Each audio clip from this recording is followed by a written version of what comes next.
अस्सलाम वालेकुम class 10th। I hope you all are fine.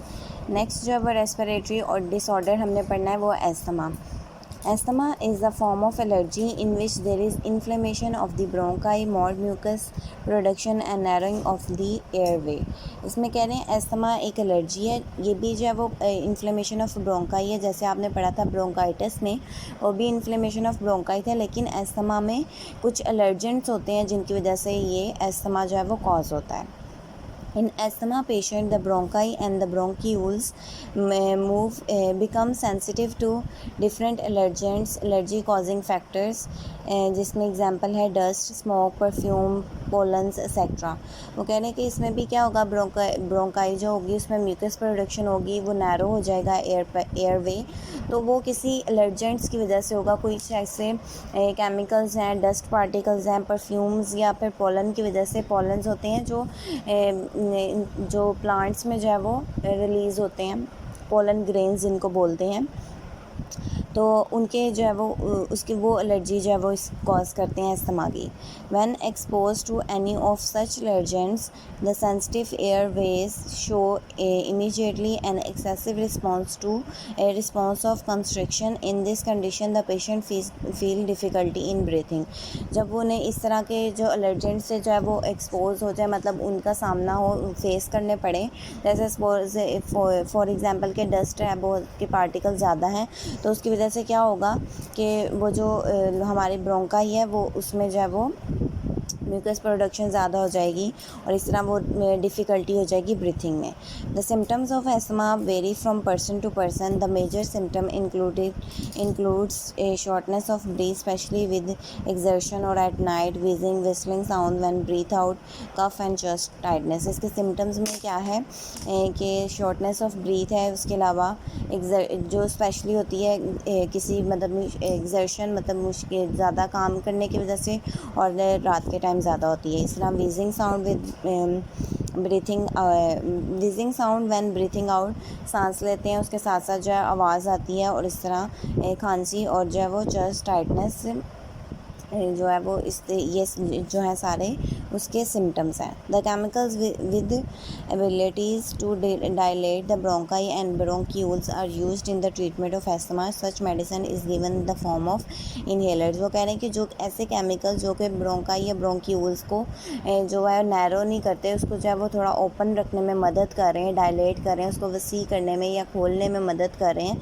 ऐसे केमिकल्स को हम मेडिसिन के तौर पर इस्तेमाल करते हैं इन द फॉर्म ऑफ इनहेलर। जैसे कि आप नीचे देख रहे हैं, नॉर्मल आप ब्रोंकाई देखें तो वो जो है वो वाइड है, लेकिन उसकी वजह से क्या म्यूकस प्रोडक्शन भी हो रही है, और उसकी वजह से जो है वो एलर्जेंस की वजह से वो नैरो हो रही है ब्रोंकाई, तो जिसकी वजह से सांस लेना जो है वो मुश्किल हो रहा है, और इस तरीके से फिर उन्हें कफ आती है और सांस लेने में डिफ़िकल्टी हो रही है।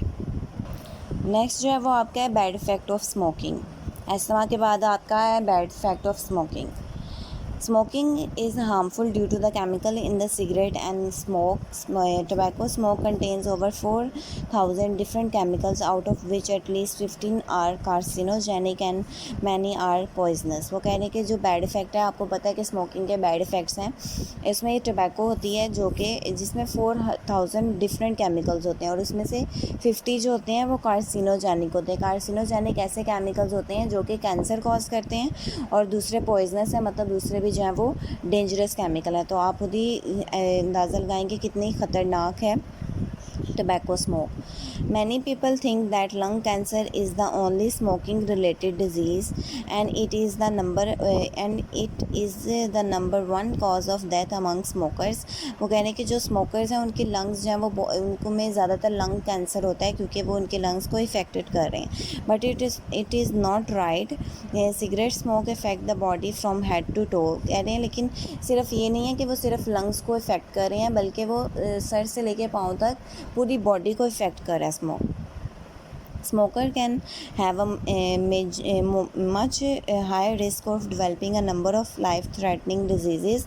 उनमें बहुत ज़्यादा जो ख़तरनाक तरह की डिजीज़ हैं वो उन्हें हो जाती हैं स्मोकिंग की वजह से. स्मोकिंग में also lead to the cancer in kidneys और oral cavity, lungs, breast, bladder and pancreas. ये सारी जो है वो आपने बॉडी पार्ट्स पढ़े हुए हैं. इनमें कैंसर जो है वो कॉज करती है. Many chemicals in tobacco smoke damage the air passageway which lead to the emphysema and the other respiratory disorders. Emphysema और जो है वो अदर रेस्पिरेटरी डिसऑर्डर्स भी कि टबैको स्मोक जो है वो प्रोड्यूस करिए. Smoking has also effect on the circulatory system. The carbon monoxide present in the tobacco smoke lesson the oxygen carrying capacity of the haemoglobin. Haemoglobin एक ऐसे जो है वो प्रोटीन है जो हमारी बॉडी जो है वो रेड ब्लड सेल्स में होती है हीमोग्लोबिन. तो ये जो है वो ऑक्सीजन को कैरी करती है. ये ऑक्सीजन कैरिंग प्रोटीन है. तो टोबैको स्मोक जो है वो उसमें कार्बन मोनोऑक्साइड होती है जो कि कार्बन डाइऑक्साइड के साथ रिएक्ट करके उसको कार्बन मोनोऑक्साइड जो है वो ऑक्सीजन के साथ रिएक्ट करके उसको कार्बन डाइऑक्साइड में चेंज करती है. इस वजह से ये जो है वो टोबैको स्मोक जो है ऑक्सीजन कैरिंग कैपेसिटी को बहुत ज़्यादा कम कर देती है क्योंकि वो उसको कार्बन डाइऑक्साइड में चेंज करती है और कार्बन डाइऑक्साइड हम एक्सहेल करते हैं. Many other chemicals many other chemicals in smoke increases the production of blood platelets. Platelets भी ब्लड में जो है जैसे आपने रेड ब्लड सेल्स पढ़े, वाइट ब्लड सेल, प्लेटलेट्स भी ब्लड की टाइप में आते हैं. when platelets are more than the normal number they make the blood viscous and it lead to arteriosclerosis. वो कह रहे हैं कि जो प्लेटलेट्स है उसकी प्रोडक्शन जो है वो ज़्यादा कर देते हैं केमिकल जो स्मोक में प्रोड्यूस होते हैं. स्मोक की वजह से जो है वो प्लेटलेट्स को बहुत ज़्यादा कर देते हैं उसकी क्वांटिटी को. तो उसकी नंबर इंक्रीज़ होने की वजह से क्या होता है कि जो ब्लड है विस्कस थिक हो जाता है और जो है इससे जो है आर्टरियोस्क्लेरोसिस जो है वो डिजीज़ होती है. आर्टरियोस्क्लेरोसिस में होता है कि जो ब्लड वेसल्स होती हैं आर्टरीज़ वो थिक हो जाती हैं, उनकी वॉल या हार्ड हो जाती हैं. जो विस्कस थी वो उनमें विस्कोसिटी जो है वो कम हो जाती है. तो उसकी वजह से स्मोक की वजह से smokers are at high risk of developing infections particularly in the lungs. For example smoking increase the risk of tuberculosis by 2 to 4 times and of pneumonia by 4 times. वो कह रहे हैं कि इसमें जो है वो ट्यूबरक्लोसिस भी के चांस भी बहुत ज़्यादा होते हैं 4 times और नमूनिया के भी as compare to normal person. Tuberculosis जिसको आप टीबी बोलते हैं वो भी एक जो है वो रेस्पिरेटरी डिसऑर्डर है. Smoking is also responsible for weakening और staining the teeth. Tooth loss is 2 to 3 times higher in smokers than in normal smokers. वो कह रहे हैं कि उसकी वजह से आपके टीथ जो हैं वो वीक हो जाते हैं और उसके अलावा उन पर निशान वगैरह पड़ना शुरू हो जाते हैं. और 2 to 3 times जो है वो उनके जो उनका टीथ हैं वो जो गिर जाते हैं, टूट जाते हैं as compare to normal person. ठीक है, बाकी जो साइड पे आपको ये दी गई हैं ब्लैंक्स इसको भी आप पढ़ लें. जो है वो The World Non-Tobacco Days is celebrated on 31st of May every year.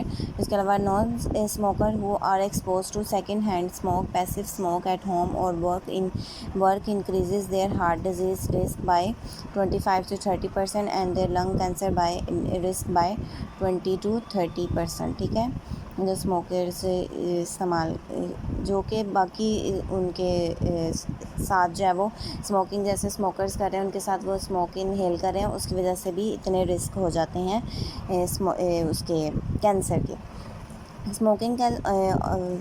Smoking also affect the social life of the person. Smoker may face social unacceptance because other person may not want to expose to other smokers. ठीक है, यहाँ तक आपने इसको पढ़ना है. आपका chapter ये कंप्लीट हो गया और नेक्स्ट लेक्चर में हम नेक्स्ट चैप्टर को स्टार्ट करेंगे. अल्लाह हाफ़िज़.